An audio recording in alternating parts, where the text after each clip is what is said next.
Manikwamkele kwimbatho igama lam ndinguzweli Nokhatywa. Ukanti ke namhlanje njengesiqhelo sikuphathele inkqubo emnandi ungayindawo kanti ke ngoku ndinenyhweba yokuba ndincokole kunye noNtokozo Mbambo. Sake sive kuye ke intoba umculo lo udibene nawo xa kuphi. Ntokozo, manikwamkele kwimbatho.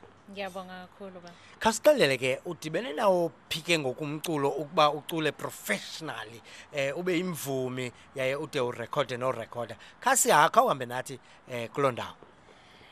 Ekukhuleni kwami ngikhule ngumuntu ovevele uthanda umculo futhi ubethanda noNkulunkulu kakhulu, and at the age of 15 ngathola phone call from abazalwane from a Joy Celebration, and kahlahle bafonela abazali bami hayi mina ngoba bengisawumntwana ngaleso sikhathi. At the age of 15.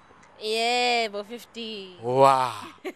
Yeah, so kahle kahle uqala kwami professional music was at the age of 15. All right. And kwawube ufumene ezindaba kubazali baye bavuma phofu at the age of 15, and then uzive njani bawe bevumile?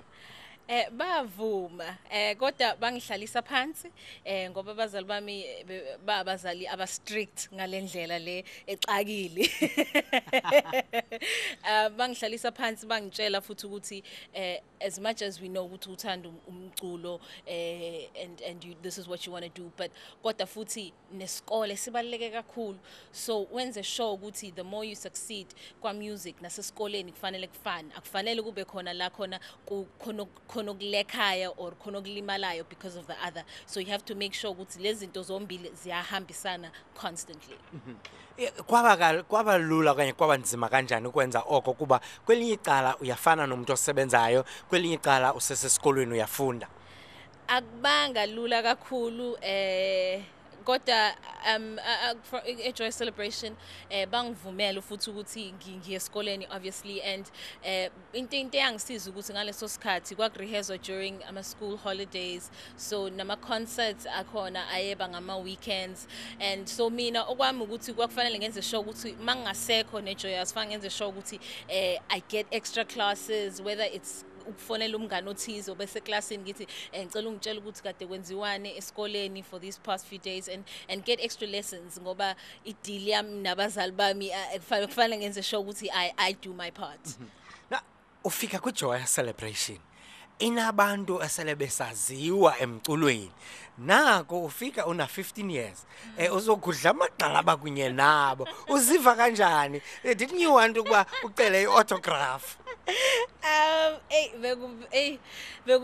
Bekumnandi lendlela emangalisayo, i-excitement nenjabulo yokubona labantu ekade ngangibabona ku TV nampa lapha kwamehlo ami.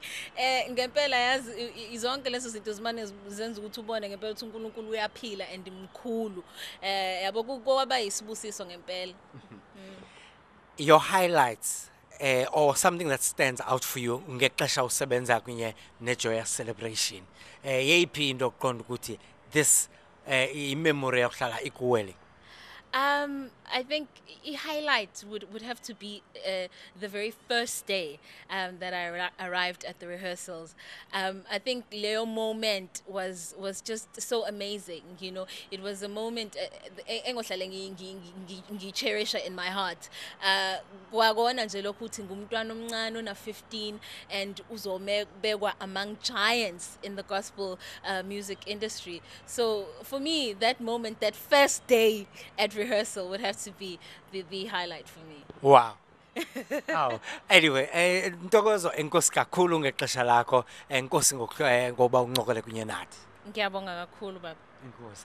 Ukanti ke lo sincokola naye apho nguNtokozo, kambe ke sithetha naye ngomculo, kambe ke nangumsebenzi wakhe. Unganyebelezeli, sizawubuya.